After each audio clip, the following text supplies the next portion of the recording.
Bom dia, meninos! Tudo bem com vocês? Então, hoje nós vamos continuar com a matéria de português. Anteriormente, nós estávamos estudando sobre notícia. Agora nós vamos ver sobre a reportagem. A reportagem jornalística, geralmente, ela tem a necessidade de ampliar a comunicação de um fato. Para isso, ele precisa ser apresentado com maior detalhamento.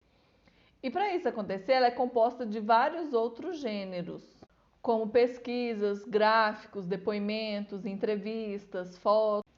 Sabemos que nas últimas décadas, mudanças tecnológicas muito significativas aconteceram. Foram inventados aparelhos, mecanismos e tecnologias diversas. De modo geral, as pessoas estão constantemente se adaptando a essas mudanças e usufruindo delas.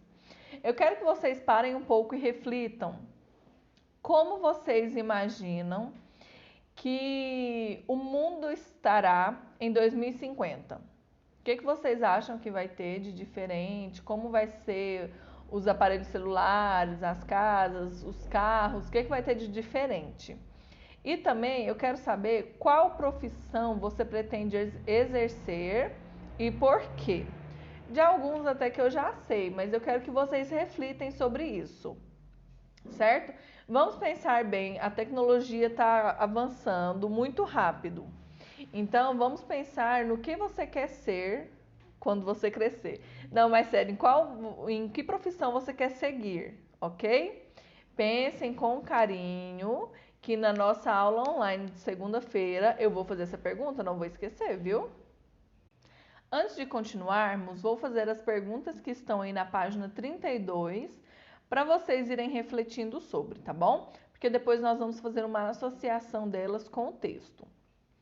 Antes de ler a reportagem, responda oralmente as seguintes questões. Letra A. Quem prepara as refeições em sua casa e quem ajuda? Letra B. Você prepara algum prato considerado de sua especialidade, aquele prato que a pessoa sabe quem fez na casa? Exemplo, faz um estrogonofe e fala assim, nossa, foi o fulano que fez. Tem algum prato que é da sua especialidade, que você está acostumado a fazer? Letra C. Quem tem mais habilidade para cozinhar em sua casa? Pensem nessas respostas para depois nós irmos para. Qual que é a diferença entre a notícia e a reportagem? A notícia ela apresenta um tema atual e de modo inteiramente informativo, ela serve para informar. Já a reportagem ela aprofunda mais em temas sociais e de interesse da sociedade, apresentando também a opinião do autor. Vocês se lembram que no semestre passado eu falei para vocês que ao passar a notícia o repórter não pode dar a opinião dele. Porém, quando se trata de uma reportagem, há a existência da opinião do autor, ok? Ou do repórter. Quero que vocês abram o livro na página 31. Vamos fazer a análise dessa charge que está aí. Ontem eu falei da Mafalda, quero até me retratar. Da Mafalda não era charge, tá? É a tirinha. Lembra que eu passei para vocês a diferença entre a charge e a tirinha, certo? Qual é a diferença entre a charge e a tirinha? A charge ela faz uma sátira ou uma crítica em relação a algo que está acontecendo na sociedade nos tempos atuais, certo? Já a tirinha, ela é simplesmente para o deleite, para a diversão. Então ela traz uma história engraçada. No caso da Mafalda, ela é uma história, ela é crítica, ela é muito crítica, certo? Porém, não deixa de ter o humor envolvido na tirinha da Mafalda. E também a charge, ela costuma ter somente um quadrinho. Porém, ela tem um quadro e dentro desse quadro ela pode ter várias divisórias, tá bom? E a tirinha não, a tirinha tem vários quadrinhos. Na página 31, podemos observar o que nessa charge? Há um homem com um rosto triste, né, feição triste, e um cartaz escrito: perdi meu emprego para um robô. Ao lado do homem há um robô com um cartaz escrito: fui trocado por um modelo com alguns megabytes a mais. Então, para quem não sabe, os megabytes, eles são o espaço ou o tamanho de alguns arquivos, ou até mesmo a velocidade da internet, ok? O que eu quero que vocês analisem nessa charge? O homem, ele está triste, cabisbaixo, né? Como eu havia falado. O que a gente pode observar que identifica ele como um trabalhador? Vou fazer agora igual a Dora Viajante, né? Encontre o objeto que identifique o homem como um trabalhador. Tempo. Não, mas bora lá, sem gracinha, né? Foi mal aí. Tem uma chave de fenda no bolso do homem. Então, isso identifica ele como um trabalhador, certo? Provavelmente como um mecânico, encanador, algo do tipo. E ao lado tem um robô. Vamos analisar esse robô que está bem decaído, bem feinho mesmo. Então, vamos começar lá de cima. A antena dele está toda torta, né? Ele está com os olhos cabisbaixo. A boca dele também tá caída, então ele tá com o quê? Com a feição triste. Na verdade, o robô tá mais feio do que o homem, né? Tá mais triste do que o homem. O braço do robô também tá meio torto. O ombro dele aqui assim, ó, parece também tá meio torto. O que a gente pode reparar nesse robô? Que ele tá defasado. Por isso que ele foi trocado. E é o que acontece hoje em dia, certo? Às vezes nós compramos um celular, porém passa 3 meses, sai atualizações e já sai também celulares melhores. E com o tempo, com o passar dos anos, as atualizações são tantas que o celular antigo não consegue aguentar, né? Não tem capacidade para aguentar. O que a gente tem que fazer? Trocar de celular. Então é isso que está reportando nessa charge. Que não só essa pessoa foi trocada por um robô, mas o robô também perdeu seu emprego por outro robô mais atualizado. Agora vamos falar um pouco sobre a estrutura de um texto, certo? Todo texto tem parágrafo, ok? E para que serve? Qual é a função do parágrafo? O parágrafo serve para organizar o texto de acordo com o que as ideias vão surgindo, vão fluindo. Porém, eu devo organizá-los, devo colocá-los de forma organizada, certo? Igual, eu não posso começar, era uma vez uma menina que ganhou um chapéu, um capuz vermelho. Foi levar doce para sua avó. Um dia a mãe pediu para ela fazer um favor. Vocês viram que ficou distorcido, né? Ficou desorganizado o texto. Então, os parágrafos servem para organizar o texto de acordo também com a linha do tempo. Então, eles seguem uma lógica, certo? Da mesma forma que existem os títulos, existem também os subtítulos. Esses servem para organizar as ideias em blocos, para tornar a leitura mais fácil, certo? Porque às vezes eu estou falando, vamos supor, uma receita. Quando a gente vê lá uma receita, bolo de cenoura, começa ingredientes, aí tem todos os ingredientes. Aí separa ingredientes para cobertura, aí tem os ingredientes da cobertura, isso é o subtítulo. Aí vem modo de preparo da massa, aí tem como que a gente vai preparar a massa. Embaixo tem outro subtítulo, modo de preparo da cobertura, aí tem todo o passo a passo do modo de preparo da cobertura. Isso são subtítulos para dividir e tornar a ideia do texto mais fácil, certo? Quero ressaltar para vocês que, assim como a notícia, a reportagem também tem a existência do discurso direto e do discurso indireto.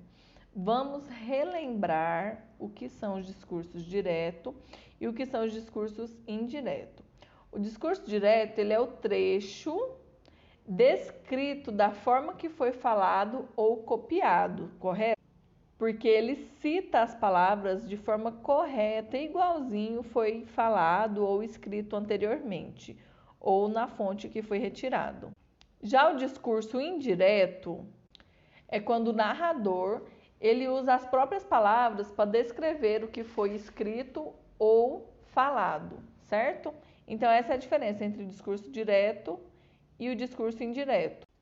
Agora eu vou falar para vocês a diferença entre a notícia e a reportagem e o que elas apresentam em comum, tá bom?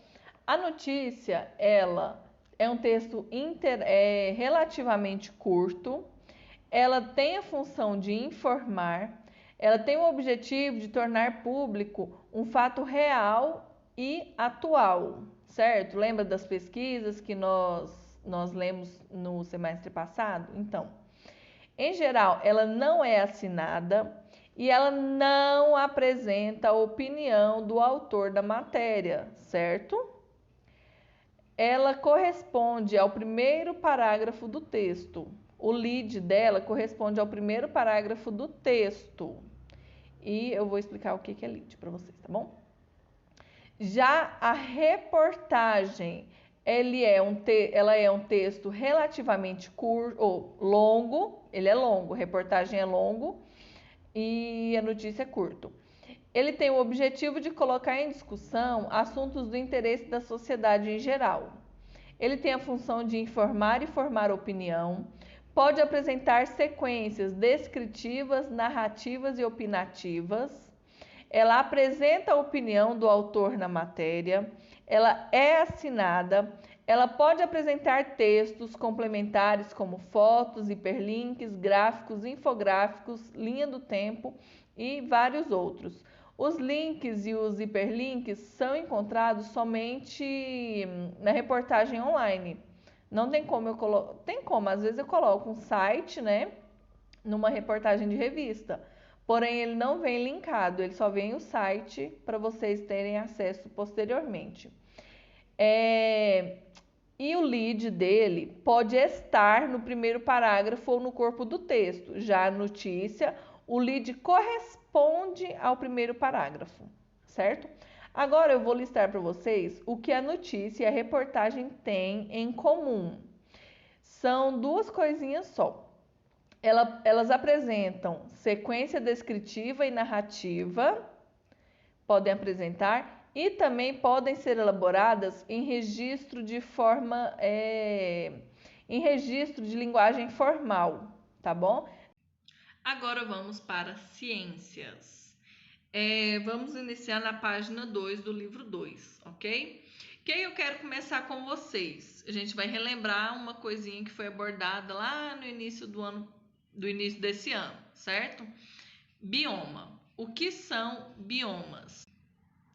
Bioma é a unidade biológica ou espaço geográfico cujas características específicas são definidas pelo macroclima, como solo, altitude, certinho? Então, isso são os biomas. E nós iniciamos também esse conteúdo em geografia. Vou relacionar para vocês agora alguns conceitos de ecologia que é importante a gente saber, certinho? Na verdade, muito nós já vimos, então a gente só vai acabar revisando esses conceitos, tá? Vamos começar pelo ecossistema. O que é o ecossistema? Ele é formado por fatores bióticos, que têm vida, e fatores abióticos. Lembram quais são os fatores abióticos? A água, a luz solar, as pedras. Isso são fatores abióticos. Por quê? Eles fazem parte do ecossistema, porém eles não têm vida. Eles são essenciais para a nossa sobrevivência, porém eles não têm vida, certinho? A biosfera.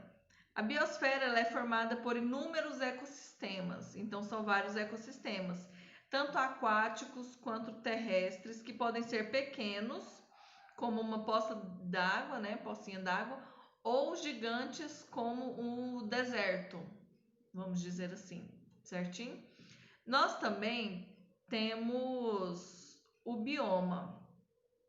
O bioma é o agrupamento de ambientes que apresentam semelhanças de clima, diversidade de seres vivos, tipos de solo e cobertura vegetal também, ok? E por último, nós temos a biodiversidade, que ela corresponde à variedade de espécie, tanto a fauna quanto a flora, quanto os micro-organismos existentes na sociedade, certinho? Lembrando que a fauna se refere aos animais e a flora se refere às plantas, ok? O nosso planeta Terra apresenta vários biomas, certo? Porém, tem alguns que se destacam. Eu vou ler para vocês o nome deles. Nós temos a floresta pluvial tropical, que ela se forma através das chuvas. Nós temos a savana ou a floresta sazonal tropical. Nós temos o deserto subtropical, o campo ou deserto temperado, bosque ou arbustos, floresta sazonal temperada, floresta pluvial temperada, a taiga ou a floresta boreal, na verdade a taiga ou floresta boreal, a tundra, o alpino e a calota polar também faz parte do nosso bioma mundial, certinho? Floresta pluvial tropical. Apresenta altos índices de chuva e o clima é quente. Deserto subtropical. Região onde praticamente não ocorre chuvas e as temperaturas são altas durante o dia, mas muito baixas durante a noite. A savana. Esse bioma é próprio de regiões com climas tropicais e subtropical, sendo quente e com duas estações bem definidas, uma chuvosa e outra seca. Lembram que eu comparei ela com o nosso cerrado aqui de Goiás? O campo apresenta clima temperado e seco, o que impede o crescimento de grandes árvores, havendo, portanto, a predominância de gramíneas. Bosques ou arbustos. Região caracterizada por chuvas, com temperaturas amenas no inverno e clima seco no verão. Floresta sazonal temperada. Sua vegetação é formada por musgos, arbustos e árvores, que perdem suas folhas antes do início do inverno. Floresta pluvial temperada. Tem uma vegetação com enormes árvores, como a sequoia, que podem chegar a mais de 100 metros de altura. Taiga. Também é conhecida como floresta de coníferas, devido à quantidade imensa de pinheiros. Tundra é localizada em regiões de clima polar. Sua vegetação é baixa, formada por pequenos arbustos, musgos e líquens, que se desenvolvem em um solo permanentemente gelado e com poucos nutrientes.